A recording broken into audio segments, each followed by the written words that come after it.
Olá, tudo bem? Graça e paz. Louvado seja o nosso Senhor e Cristo Jesus, o ressuscitado. Vamos a mais uma pequena mensagem a respeito da graça de Deus. Vamos falar de algo que é muito interessante. Quais as promessas que os religiosos esperam se realizar? Quais são as promessas que os religiosos esperam se realizar? Porque são muitas promessas. Desde o livro de Gênesis, sempre teve promessa. Abraão, livros da lei, profetas, salmos, promessas e mais promessas. E eu separei alguns tópicos sobre essas promessas. Claro que eu separei só 5 promessas, mas são inúmeras. Mas eu acredito que essas 5 promessas aqui já é o suficiente para que nós venhamos a mostrar para os nossos irmãos religiosos, conforme os escritos, não conforme a nossa opinião, não conforme o nosso entendimento carnal, não. Conforme os escritos. Se você acredita nos escritos, então vamos aos tópicos, vamos à leitura de alguns versículos e vamos ver se essas promessas que você está esperando já se realizou ou ainda vai se realizar. E a primeira delas é essa. Deixa eu colocar aqui. A primeira promessa é esta aqui. A volta de Jesus. Promessa número 1. Que eu acredito que aqui a maioria dos religiosos, dos protestantes, dos católicos, eles esperam esta volta. Porque judaísmo é uma religião, mas eles não acreditam que o Messias já veio, né? Que Jesus já veio. E eles ainda estão esperando. Então, para os protestantes e católicos, uma das promessas é a volta de Jesus. Não, porque ele falou que ele ia voltar por sobre as nuvens e haveria guerras, terremotos. E eu estou esperando essa promessa se cumprir. Claro que vai. Eu não chegar na minha geração, mas na próxima vai. E eu separei só alguns trechos, alguns versículos que a gente... Quem já está caminhando no caminho da escatologia, que já conhece a escatologia consumada, não se assusta mais, porque já está acostumado com esses versículos. O primeiro deles está em Mateus capítulo 16, versículo 27 e 28. Olha o que ele falou. Olha o que ele falou. Eu vou pôr na Almeida Corrigida Fiel, que eu quero ler nessa Almeida Corrigida Fiel hoje. Deixa a NAA para lá. Vamos aqui, no texto da Almeida Corrigida Fiel, Mateus 16, 27 e 28. Porque o Filho do Homem virá na glória de seu Pai. Aqui está a promessa, ele falou, para os seus discípulos. Porque o Filho do Homem virá na glória de seu Pai, com os seus anjos. E então dará a cada um segundo as suas obras. Aqui não pode ser gentios, porque Deus nunca deu lei nenhuma, nunca deu obra nenhuma para os gentios fazerem. Então, quem era que procurava agradar a Deus praticando obras eram os judeus que receberam as leis no Monte Sinai. Segundo as suas obras, versículo 28. Em verdade vos digo que alguns há dos que aqui estão que não provarão a morte até que vejam vir o Filho do Homem no seu reino.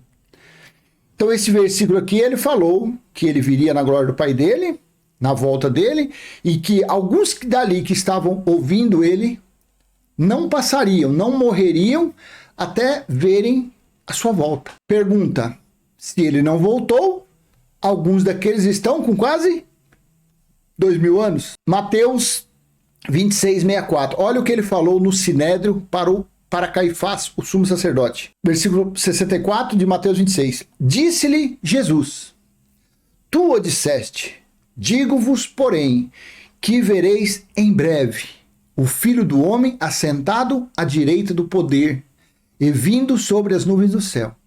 Tu o dissestes, digo-vos, porém, que vereis. Quem iria ver? Eles ali, alguns deles ali.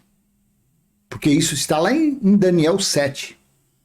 13, que o ancião de dias iria ver o Filho do Homem vindo por sobre as nuvens. Vir por sobre as nuvens significava juízo. E ele voltou no ano 70 em formas de raios, trovões, relâmpagos. E quando se fala vir por sobre as nuvens, era um sinal de juízo, falado por Daniel. Outro aqui, veja. Lucas capítulo 21, versículo do 29 ao 33. Lucas 21, 29 ao 33. E disse-lhes uma parábola. Olhai para a figueira e para todas as árvores. 30. Quando já brotam, vós sabeis por vós mesmos, vendo-as, que perto está o verão.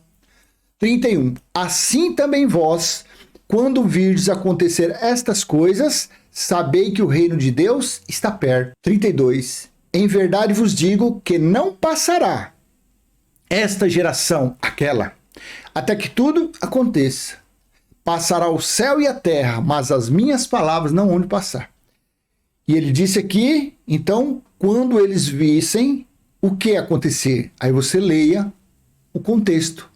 Leia Mateus 24, leia Marcos 13 e leia Lucas 21. Ele falou as coisas que precederiam a sua volta. E ele falou que não passaria. Em verdade vos digo que não passará esta geração. Não a nossa aqui. Ei, foi a geração dos 70 anos. Porque assim Daniel profetizou no capítulo 9, versículo 2.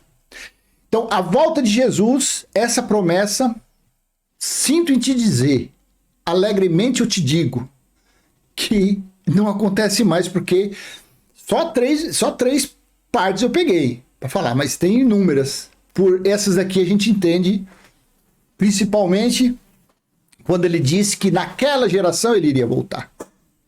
A geração de 70 anos. Ele falou isso aqui no ano 33, quando foi no ano 40, dali a 33 anos ele voltou, a 37 anos ele voltou, que foi a geração dos 70 anos. No ano 70 DC, ele veio durante o dia do Senhor, que aconteceu do ano 66 até agosto do ano 70, deu-se 3 anos e meio, a metade de uma semana, a metade de um tempo, 1.260 dias, 42 semanas, que deu aquele prazo.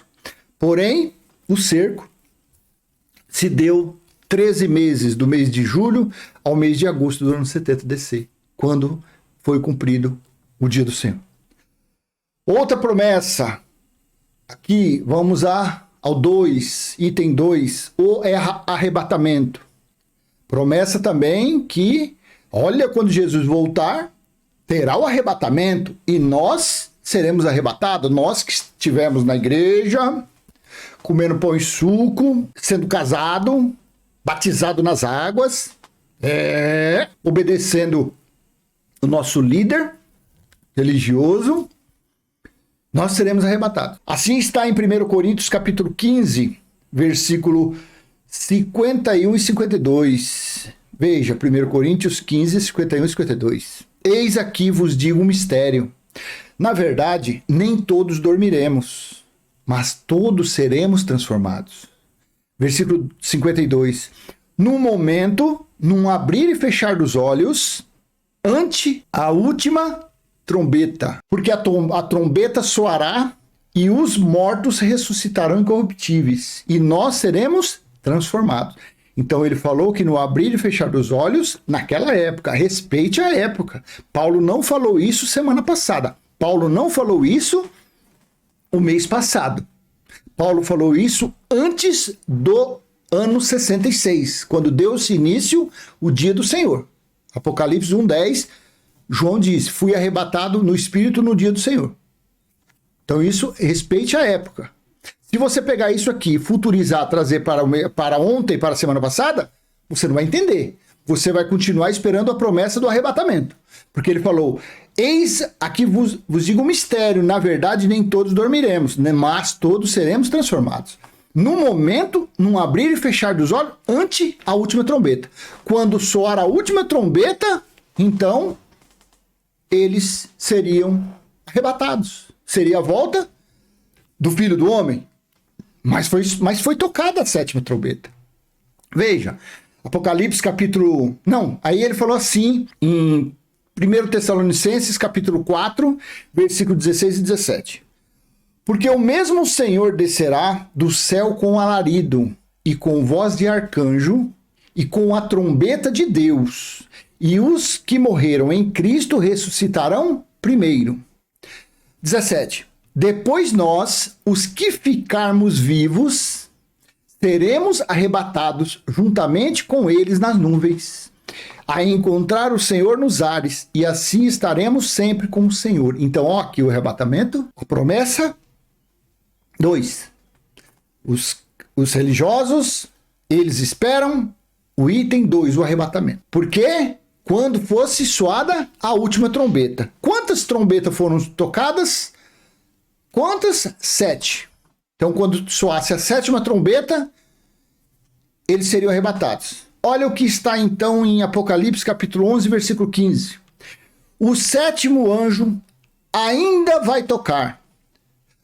O 7º anjo tocará. Não, vamos respeitar a conjugação verbal, a contextualização, vamos dar a ligação das palavras, o entendimento. E o 7º anjo tocou a sua trombeta, e houve no céu grandes vozes que diziam: os reinos do mundo vieram a ser de nosso Senhor e do seu Cristo, e ele reinará para todo sempre. João estava na ilha de Patmos para escrever os acontecimentos do juízo do dia do Senhor aos irmãos que estavam nas 7 igrejas da Ásia Menor. Tiátira, Pérgamo, eu não sei, depois eu vejo o nome aqui. 7 igrejas. Ele não estava ali para escrever para o ano 2022, mês de julho. Não, Então, Paulo disse, num momento, num abrir e fechar dos olhos, ante a última trombeta.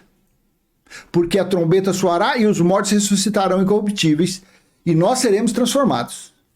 Aí ele disse, em Tessalonicenses 1, 4, 16, 17, porque o mesmo Senhor descerá do céu com alarido e com voz de arcanjo, e com a trombeta de Deus, e os que morreram em Cristo ressuscitarão primeiro. Depois nós, os que ficarmos vivos, seremos arrebatados. Quando soasse a última trombeta, e Apocalipse 11:15, e o 7º anjo tocou a sua trombeta. E houve no céu os grandes vozes que diziam: os reinos do mundo vieram a ser algo presente naquela geração. Vieram a ser de nosso Senhor e do seu Cristo. E ele reinará para todo sempre. E aí? Você está atrasado quase 2000 anos, hein? Você que espera o juízo de Deus ainda, hein? Terceiro item, terceira promessa que os religiosos ainda esperam: o perdão dos pecados. Porque eles dizem que são pecadores. Nós somos pecadores. Não, porque disse fulano de tal, Tiago, Tiberíades, não sei, falou que aquele que dizer que não tem pecado é o pior pecado, seja anátema. Não. Mas pecado? O que era pecado? Assim está em 1 João, capítulo 1 João, vamos achar aqui. Assim está em 1 João, capítulo 3, versículo 4. Qualquer que pratica o pecado também transgride a lei, porque o pecado é a transgressão da lei. Que lei?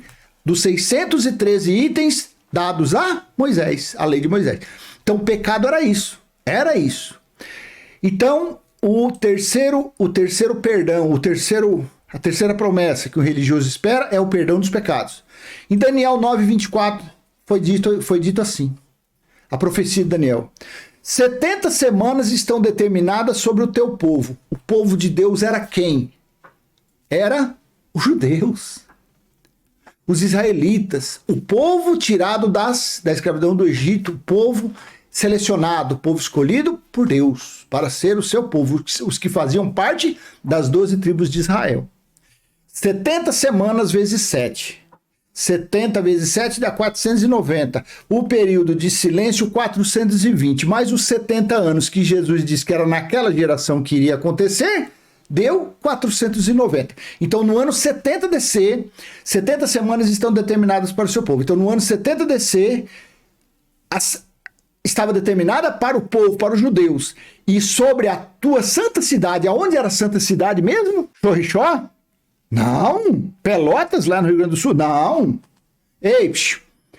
E sobre a tua santa cidade, Jerusalém, onde acampou Davi, lá em Isaías 29, a lareira de Deus, Ariel de Deus, onde acampou Davi. Lá era a cidade, santa cidade de Deus, Jerusalém, para cessar, então estava decretado, estava sentenciado, estava profetizado que o tempo seria de 70 semanas. 70 vezes 7 dá 490. 420 de silêncio com 70 dá os 490. Correto? 70 semanas são determinadas sobre o seu povo e sobre a sua para cessar a transgressão. O que é cessar? Não é acabar? Acabar. A transgressão. Transgressão do que mesmo? Das leis. E para dar fim aos pecados. Ei, no ano 70 deu fim aos pecados. Foi dado fim. Mas você não crê. O seu líder não te ensina isso, não te mostra isso, porque ele também não sabe de nada. O que ele aprendeu são cópias de cópias. Cópias de... Por que Constantino não falou isso? Por que Lutero não falou isso? Por quê?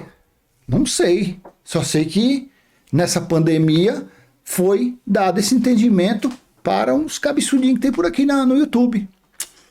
Para cessar a transgressão e para dar fim aos pecados. No ano 70 foi dado fim. Fim foi dado...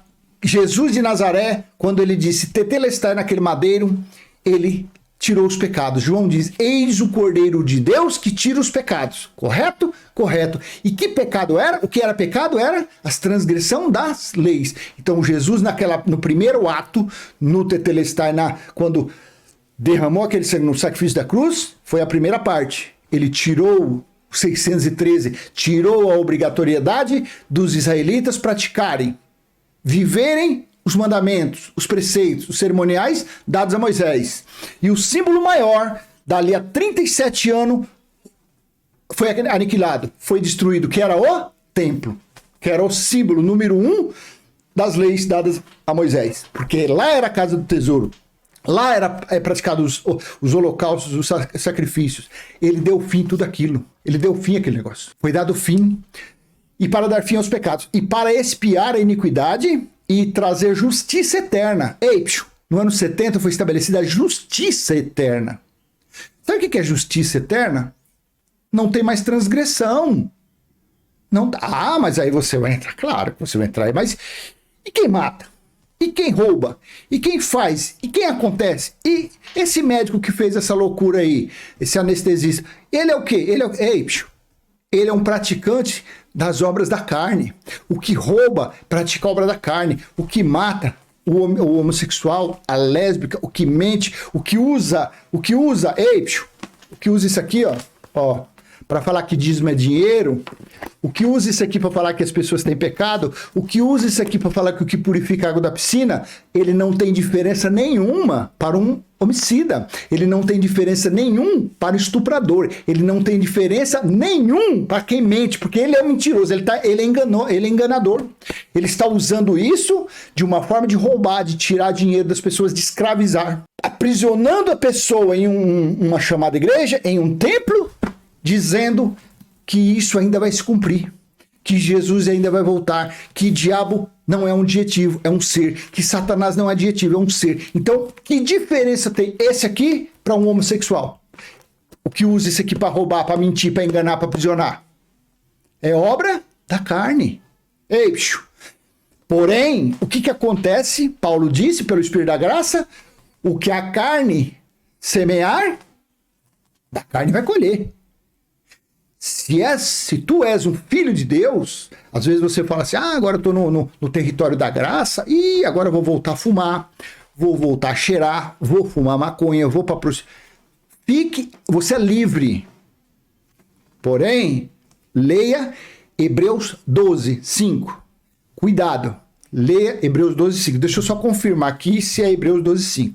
Leia Hebreus 12, 5, 6 e 7 para você ver. Se você é um filho, vai acontecer isso com você. Eu não vou falar não. Você vai ter que dar uma procuradinha lá. Ei, bicho, coloca essa moringona para queimar essa massa encefálica aí.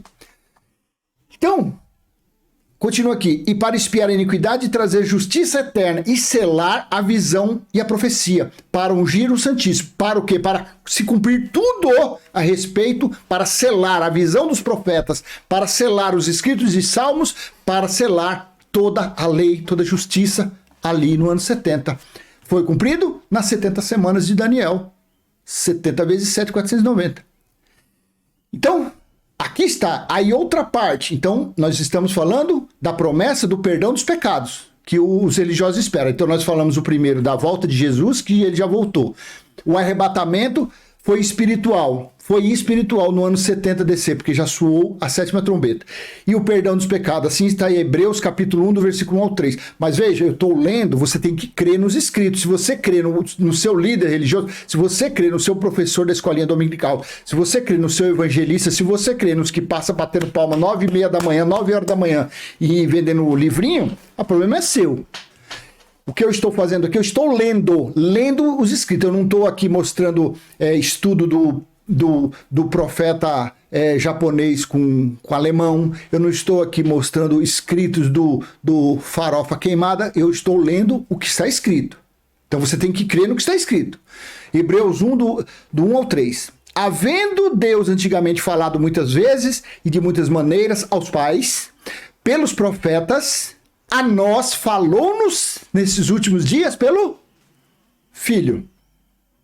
Pelo Filho. Nos últimos dias, eles estavam vivendo os últimos dias. E por aí ficam falando que Jesus vai voltar. Que últimos dias? Então teve últimos dias naqueles dias e de novo agora? 2. A quem constituiu o herdeiro de tudo, por quem fez também o mundo. 3. O qual, sendo o resplendor da sua glória e a expressa imagem da sua pessoa, e sustentando todas as coisas pela palavra do seu poder, havendo feito por si mesmo a purificação de nossos pecados, assentou-se à destra da majestade das alturas. E aí? Fez o que aqui? Havendo feito por si mesmo a purificação dos nossos pecados. Você não está inserido nisso daqui? Mas pelo menos porque isso foi antes do ano 70. Mas o que aconteceu, o juízo eterno, a justiça eterna do ano 70 para cá, você está inserido nesse contexto. Eu estou. Eu nasci em 67. Mas quem nasceu do ano 70, da primeira era cristã para cá, nasceu desse jeito aqui. Apocalipse 1, 5 e 6. Veja, Apocalipse 1, 5 e 6. E da parte de Jesus Cristo, que é a fiel testemunha, o primogênito dentre os mortos e o príncipe dos reis da terra, aquele que nos amou e em seu sangue vai lavar os pecados. Ei, aquele que nos amou e em seu sangue, quando os teólogos deixar, vai limpar os pecados. É assim que está escrito? Você está acompanhando aí na sua Bíblia? Aquele que nos amou e em seu sangue nos lavou dos nossos pecados e nos fez reis e sacerdotes para Deus e seu Pai. A ele seja glória e poder para todos sempre. Amém. E aí? Lavou ou não lavou? Lavou ou precisa da água de uma cheia de coliformes fecais, cheia de imundícia, de sujeira, de uma água de uma piscina, de cloro, cheia de nojeira, para tirar foto, para sair no post, para fazer coraçãozinho. E aí, você crê nisso aqui? Você não está inserido nisso aqui? Então, mesmo ele tendo lavado, purificado, santificado, remido com aquele sangue, aquela preciosidade que verteu daquela cruz, você não crê naquilo? Você mesmo assim, você ainda precisa da água de uma piscina? Você ainda continua profanando o sangue? Você ainda anda pisando no sangue? Porque, não, mas Jesus de Nazaré batizou. Ei, ele batizou porque ele era o cordeiro pela lei de Moisés, tinha que ser lavado como se para ser oferecido como sacrifício até suas entranhas. E os outros que passavam pelas águas era o arrependimento das transgressões e dos pecados. Os pecados eram transgredir as leis dadas a Moisés. Então, isso daqui também, essa promessa não adianta. A terceira aqui, promessa, também já se cumpriu. A quarta, a salvação. Uma das promessas muito importante que um religioso espera. Não, eu preciso ser salvo, eu busco, eu ando durinho assim, eu boto meu terno e coloco minha esposa, nem rabo, sovaco, nada, bigoduda e cabelo até no calcanhar, aquele pelo parecendo um gorila e aquele negócio. Ei, pra que isso? E a liberdade? Gálatas capítulo 5, versículo 1, Cristo nos chamou à liberdade. Que liberdade? De não praticar mais as obras de Moisés. Assim está, segundo Timóteo, capítulo 1, versículo 8 e 9. Então, o quarto item, a salvação, que o religioso espera ainda. 8. Portanto, não te envergonhes do testemunho de nosso Senhor, nem de mim, que sou prisioneiro seu. Antes participa das aflições do evangelho segundo o poder de Deus. 9. Que irá nos salvar, que ainda vai salvar, que nos salvou e chamou com uma santa vocação, não segundo as nossas obras, mas segundo o seu próprio propósito e graça que nos foi dada em Cristo Jesus antes dos tempos dos séculos. Que coisa linda esse versículo aqui, meu Deus, eu vou ler de novo.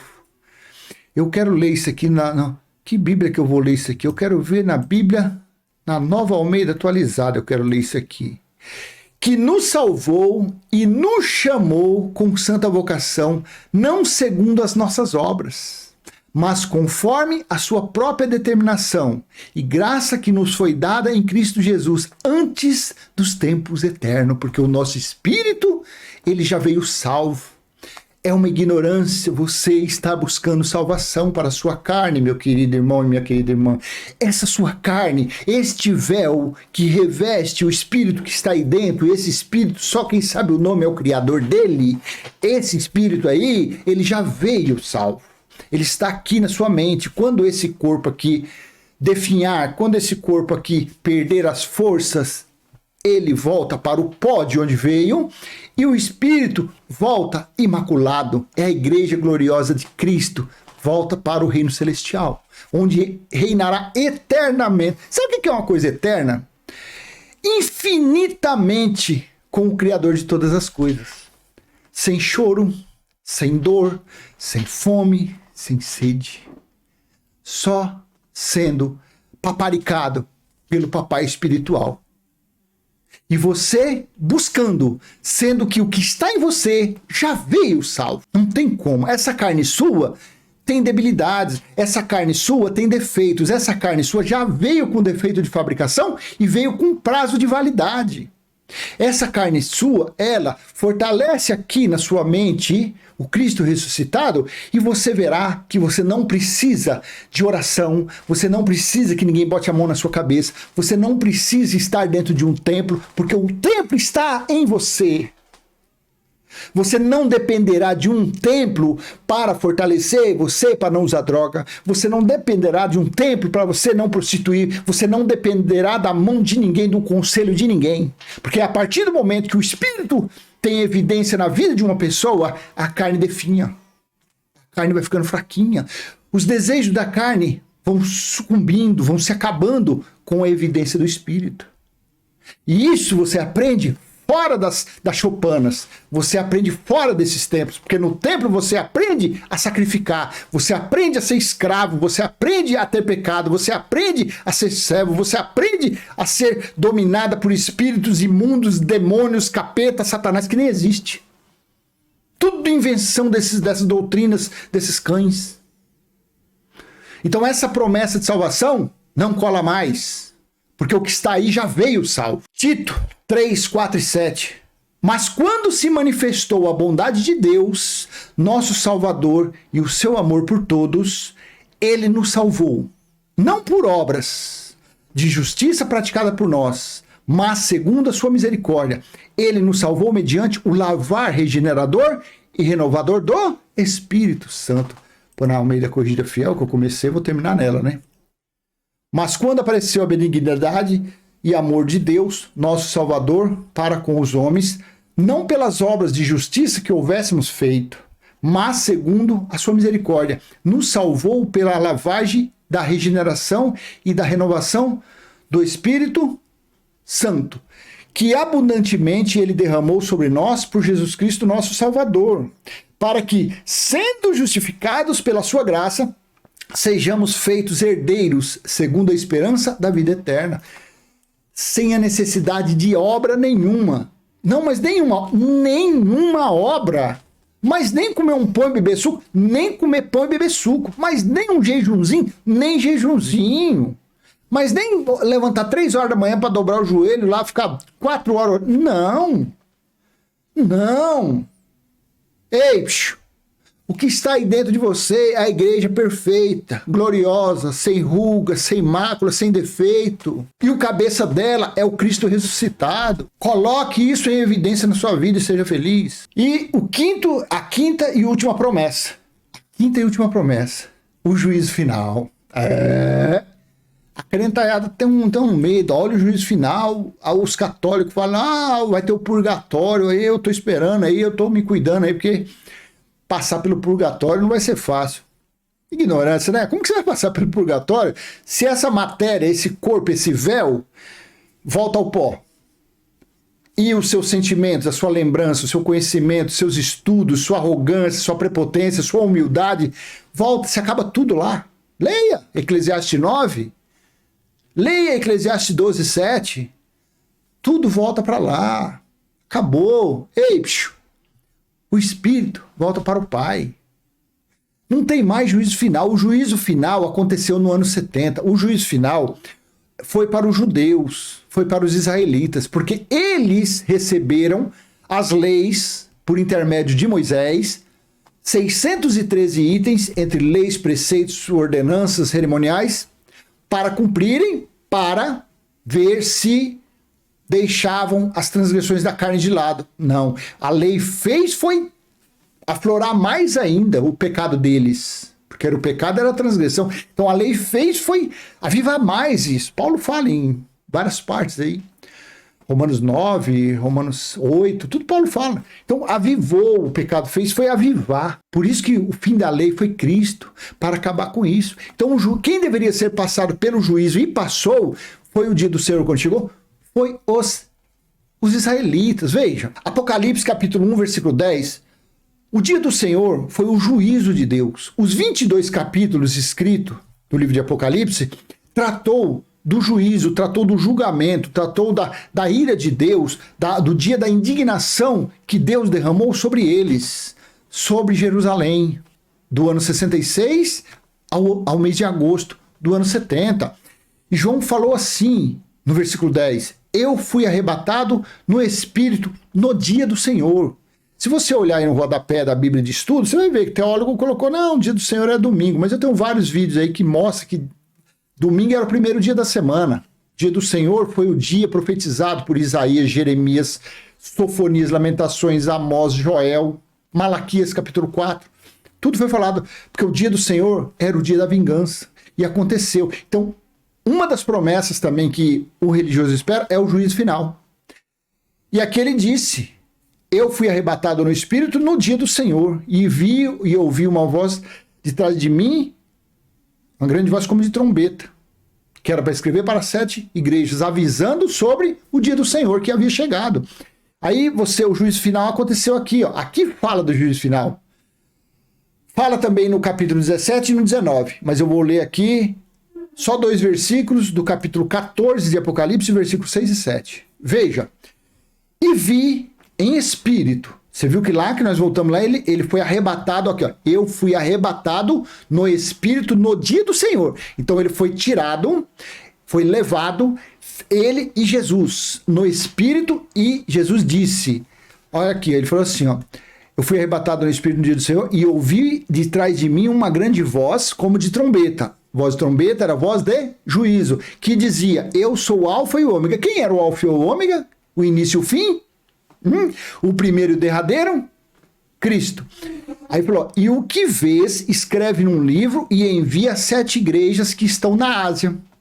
Porque ele estava na ilha de Patmos, numa ilha. Era para ele escrever para quem estava lá em terra. Estava lá. Avisando que havia chegado o juízo, havia chegado o dia do Senhor. Foi isso aí. Então aí, no decorrer dos capítulos, chegou no capítulo 14, no versículo 6 e 7. E vi, então ele estava espírito vendo tudo que estava acontecendo, e vi outro anjo voar pelo meio do céu. E tinha o evangelho eterno, não o evangelho de Jesus de Nazaré, que foi o evangelho da circuncisão, e nem o evangelho da graça, pregado por Paulo. Aqui era o evangelho eterno. Paulo não alcançou o evangelho eterno, porque Paulo morreu antes do ano 70. Paulo morreu antes do juízo. E vi outro anjo voar pelo meio do céu, e tinha o evangelho eterno para proclamar aos que habitam no céu. Não! Para o proclamar aos que habitam sobre a terra aqui, e a toda nação, tribo e língua e povo. Então, além das 12 tribos de Israel, além dos israelitas, o evangelho eterno foi também para os gentios, os estrangeiros, os que naqueles dias eram considerados como forasteiros. Esses também receberam a dádiva do evangelho eterno. 7. Dizendo com grande voz: temei a Deus e dai-lhe glória, porque é vinda a hora do seu... Ei, que promessa é essa que você está esperando? Juízo final. Você não estava lá no ano 70, mas você não crê no que está escrito? Dizendo com grande voz: temei a Deus e dai-lhe glória, porque é vinda a hora do seu juízo. E adorai aquele que fez o céu e a terra e o mar e as fontes das águas. Olha que coisa linda! Depois aí você continua lendo aqui, ó. Tá vendo? Ó, e outro anjo seguiu dizendo: caiu a Babilônia. Que Babilônia era essa? Era o templo que estava em Jerusalém. Aquela grande cidade que todas as nações deu de beber do vinho da ira e da fornicação. Isso aqui era Jerusalém. Então, as 5 promessas que eu separei, eu mostrei com escritos que já se cumpriram. Não tem mais essas promessas. Não tem mais o que fazer. Não tem mais. Aí você fala: então eu vou viver do quê? Não tem mais promessa. Jesus não vai voltar. Juízo final não vai ter mais. Diabo nunca foi ser. Satanás nunca foi. O que eu estou fazendo nessa terra? Para que eu estou fazendo nessa terra? Aí eu vou ler o que eu mais gosto de ler na Bíblia. Eu gosto de ler ela toda, mas o que eu mais gosto de ler é o que eu vou ler para você agora. Você quer saber o que você tem que fazer de agora em diante? De agora em diante, faça isso aqui, veja. Apocalipse, capítulo 21, do versículo 1 ao versículo 6. Todas as promessas que você esperou já se cumpriu. E a realidade é isso que você tem que viver agora, até o dia que esse véu que está revestindo o Espírito de Deus que está aí dentro se definhar, se acabar, chegar ao fim dele. É isso que você deve viver, até esse dia, até o fim. Porque quando ele parar de bater o coração, o cérebro, aí o Espírito instantaneamente volta para o reino celestial. Apocalipse 20, olha o que João viu em espírito. Estava ele no feedback em espírito, ele e o Cristo ressuscitado. Ele e o dono da igreja estavam em espírito. E ele falou assim, olha que palavras lindas. E vi novo céu e uma nova terra. Porque já o primeiro céu e a primeira terra passaram e o mar já não existe. Isso daqui é enigma, metáfora, parábola. Somente os espirituais entendem isso aqui. 2. E eu, João, vi. Ele viu, não é que ele iria ver. Vi a santa cidade, a nova Jerusalém, que de Deus descia do céu, preparada como uma esposa adornada para o seu marido. 3. E ouvi uma grande voz do céu que dizia: eis aqui o tabernáculo de Deus está com os homens, no espírito dos homens, pois com eles habitará, e eles serão seu povo, e o mesmo Deus estará com eles, e será o seu Deus. 4. E Deus limpará dos seus olhos toda a lágrima, e não haverá mais morte, nem pranto, nem clamor, nem dor, porque já as primeiras coisas são passadas. 5. E o que estava sentado sobre o trono diz: eis que faço novas todas as coisas. Acabou. Acabou o dízimo, acabou o batismo, acabou comer pão e beber suco, acabou o templo, acabou buscar Deus em monte, acabou o jejum, acabou levantar de madrugada, acabou. Porque o tabernáculo dele, o templo espiritual dele está aí. Foi cumprida todas as promessas. Você não está desfrutando disso porque não tem ninguém que fale isso para você. Chegou o momento que o Espírito da Graça está novamente avivando a igreja dele. A igreja dele são os espíritos, não são os carnais. A igreja dele não tem parede. A igreja dele não tem pastor presidente, não tem papa, não tem presbítero, não tem evangelista, não tem obreiros, não tem missionário, não tem banco, não tem cadeira, não tem altar, não tem púlpito, não tem microfone, não tem candelabro, não tem óleo, não tem envelope, não tem vassoura ungida, não tem caroço de feijão. A igreja dele é espiritual. Ei, é onde ele está, no espírito dos eleitos, dos seus filhos, é aí que a morada dele está. E o que estava sentado sobre o trono disse: eis que faço nova todas as coisas. E disse-me: escreve, porque essas palavras são fiéis e verdadeiras. A religião trata isso como mentira. E o checkmate. E disse-me mais: está cumprido, está realizado, está finalizado. Eu sou o alfa e o ômega, o princípio e o fim. A quem tiver sede, de graça lhe darei da fonte da água da vida. Então, para encerrar esse vídeo, que foi o tema, quais são as promessas que os religiosos esperam se realizar? Eu só separei 5 tópicos, mas são milhares. 5 tópicos, que foi a volta de Jesus, já realizada, o arrebatamento, que já ocorreu, a última trombeta que já soou, 3, o perdão dos pecados, que não tem mais, a salvação, que o que está nas pessoas, o Espírito já veio salvo, e o juízo final, que aconteceu no dia do Senhor, que João foi separado, João foi guardadinho ali, ninguém tocou nele, todos os discípulos morreram, ele foi o único que ficou vivo na ilha de Patmos para escrever a respeito do dia do Senhor que chegou. Amém? Ficou longo, mas eu acredito que vale a pena, esse vídeo vale a pena você ficar aí, mesmo que seja fracionando ele, fica aí deitadinho com fone de ouvido, ouvindo, escutando e seguindo aí na Bíblia, que eu tenho certeza que você, a partir do momento que você começar a aceitar Apocalipse capítulo 21, do versículo 1 ao 6, se você viver isso de hoje em diante, você vai conseguir reinar em perfeita vitória ainda nesta vida. E o porvir, o seu espírito, que pertence a Deus, voltará para o reino celestial. Amém? E para finalizar, Pai nosso que está em nós, santificado já foi o nosso espírito, está em nosso espírito o teu reino, e já foi feita a tua vontade, assim na terra como no céu. Eu só faço essa oração porque eu creio. Amém? Graça e paz. Até a próxima, se Deus assim permitir. Tchau.